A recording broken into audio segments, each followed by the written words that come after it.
हाँ बोलो। मेरे को ना इसका ये वाला क्वेश्चन। कौन सी क्लास में हो आप? हाँ हाँ ठीक है, कौन सी क्लास में हो आप? मैं 3rd में हूँ। ओके, देखिए, और ये क्वेश्चन है डिवाइड का।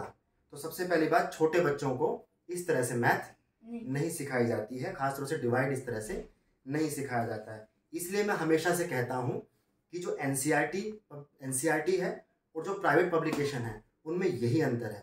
प्राइवेट पब्लिकेशन में उतना रिसर्च नहीं होता है स्टडी के ऊपर, जबकि एनसीईआरटी जो है उनकी मैथडोलॉजी, पेडागोजी या जो उनका रिसर्च है या उनकी जो साइकोलॉजी है वो अव्वल दर्जे की है। बहुत अच्छा वहाँ पे रिसर्च किया जाता है बच्चों की साइकोलॉजी को ध्यान में रखते हुए।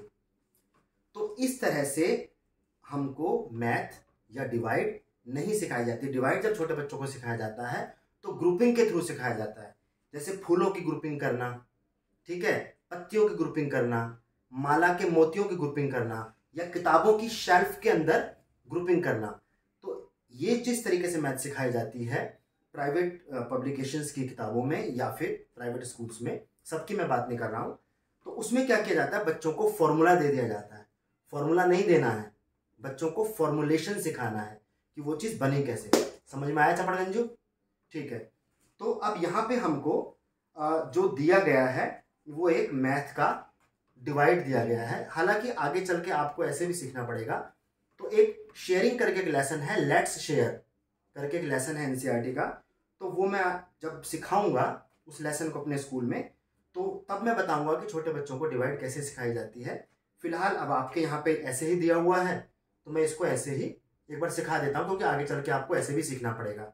तो इसको कैसे हम करेंगे एक बार देख लेते हैं।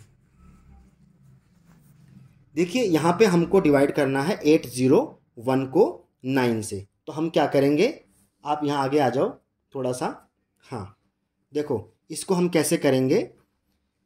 सबसे पहले हम क्या करेंगे, 8 को अंडरलाइन करेंगे, ठीक है। अब 9 का टेबल अगर हम 8 तक बोलते हैं तो 9 के टेबल में 8 तो नहीं आता है, ठीक है। तो इसको हम क्या करेंगे, आगे तक बोलेंगे। तो 9 का टेबल 9 8 जा 72, ठीक है, और 9 9 जा 81। अब 81 जो है वो 80 से ज़्यादा हो गया, ज़्यादा वाले को हम लेते नहीं हैं, तो हम क्या करेंगे 72 को ले लेंगे। तो 9 8 जा 9 8 72, 9 8 जा 72 हमने लिख दिया, ठीक है। अब हम इसको क्या करेंगे, माइनस करेंगे, नीचे एक लाइन खींचेंगे, यहाँ पे माइनस का निशान लगाएंगे। अब ये है हमारा वंस टेंस, ठीक है। तो टेंस पे 0 है तो यहाँ से हम इसको बोरो करेंगे, ठीक है। तो जब इस में से हम बोरो करेंगे तो यहाँ पे कितना आ जाएगा 10 और यहाँ पे 10 आ जाएगा और यहाँ पे कितना बचेगा 7। तो 10 में से 2 गया, कितना बचा 8, और 7 में से 7 गया 0, तो उसे लिखने की ज़रूरत नहीं है। अब यहाँ पे हमारा इन दोनों को हमने ले लिया था, क्योंकि 8 की टेबल में 9 की टेबल में 8 नहीं आ रहा था, तो हमने पूरे को अंडरलाइन किया, उसको 80 बनाया, और उसके बाद जब हमने उसको डिवाइड किया तो 72 आया।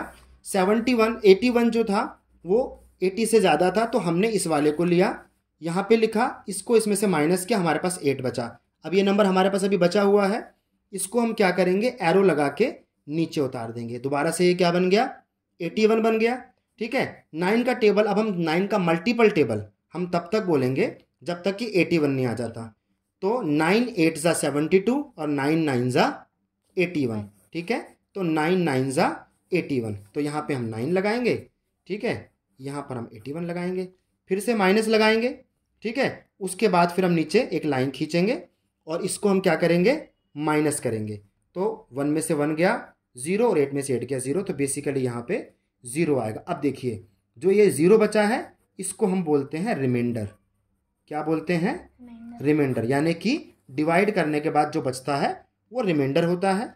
और जो यहाँ पे ये मटका जो हमने बनाया था आधा मटका, इस मटके के ऊपर ये जो आएगा इसको हम बोलते हैं कोशेंट। क्या बोलते हैं, कोशेंट। जैसे हॉस्पिटल का पेशेंट होता है ऐसे ही ये कोशेंट होता है।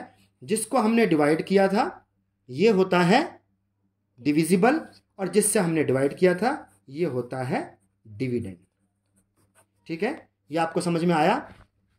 तो ये तो हमने सिखाया एक ट्रेडिशनल तरीके से या पुराने तरीके से ठीक है, ये बच्चे जब बड़े होते हैं तब उस तरीके से उनको सिखाया जाता है। लेकिन अगर छोटे बच्चों को हमें मैथ सीखना है तो हम उसको सीखते हैं ग्रुपिंग के थ्रू।